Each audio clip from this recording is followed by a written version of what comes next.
आणि अमरावतीमध्ये दुसऱ्या टप्प्यात 26 तारखेला मतदान होणार आहे। दोनही उमेदवारांकडून जोरदार प्रचार मतदारसंघात सुरू आहे। महायुतीच्या उमेदवार आहेत नवनीत राणा, ग्रामीण भागात जाऊन आपला प्रचार करतायत। यावेळेस एबीपी माझाशी बोलताना आपण जिंकणार असा विश्वास त्यांनी व्यक्त केला।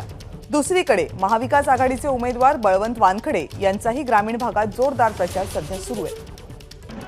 नवनीत कौर राणा यांची प्रचार रॅली आपण डाव्या बाजूला पाहतोय, तर उजव्या बाजूला बळवंत वानखडे यांचाही घरोघरी जाऊन प्रचार सुरू आहे। मतदारांच्या भेटीगाठी घेणं सुरू आहे। अमरावती हा एसटी मतदारसंघ आहे। ग्रामीण भागामध्ये मोठ्या प्रमाणावर आदिवासी लोकसंख्या आहे, त्यामुळे या सगळ्या मतदारांशी संवाद साधणं दोनही उमेदवारांसाठी आव्हानात्मक आहे आणि दोन्ही उमेदवार सध्या मतदारांशी प्रत्यक्ष भेटीगाठीवर भर देत आहेत।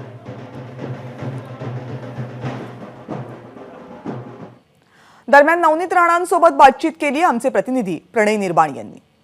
अमरावती लोकसभेच्या निवडणुकीला अवघे काही दिवस उरलेले आहे। 26 एप्रिल रोजी अमरावती लोकसभेला मतदानाला सुरुवात होणार आहे आणि आपण जर बघितलं तर उमेदवार आता ग्रामीण भागावर जोर देत आहे। ग्रामीण भागामध्ये जाऊन प्रचार करताना आपल्याला पाहायला मी सध्या आहे भाजपच्या उमेदवार नवनीत राणा यांच्या प्रचार रॅलीमध्ये।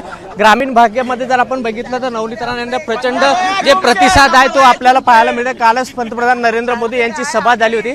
आपल्यासोबत नवनीत राणा, ग्रामीण भागामध्ये फिरता खूप प्रतिसाद, खूप आनंद आहे सगळ्यांना लोकांना, कारण की ज्या पद्धतीने मोदीजींनी काल सभेमध्ये जे प्रचार सभा होती अमरावती आणि वर्ध्याची, आणि त्याच्यामध्ये ज्या पद्धतीने आमचे जिल्ह्याचे विकासाबद्दल आणि ऑरेंज संत्रे सगळ्यात जास्त मोठ्या प्रमाणात आमच्या जिल्ह्यात होते, त्याच्यासाठी आपण काय कशा पद्धतीने कंपनी आणणार आहे, काय करणार आहे, शेतकऱ्यांसाठी आपण कशी मदत करणार आहे, प्रत्येक महिला त्यांना त्यांच्या अधिकाराचं घर भेटलं पाहिजे, त्याकरिता सगळ्यांना घरी घरी जाऊन मोदीजींचा नमस्कार सांगा आणि 100% मतदान करा या पद्धतीने। आणि जे उत्साह काल वर्ध्याची सभेमध्ये सगळे जनतेचा होता, अमरावती आणि वर्ध्याचा, तिथून स्पष्ट दिसत होता की हर घर में सिर्फ एक ही नाम, वो हमारे मोदी जी का।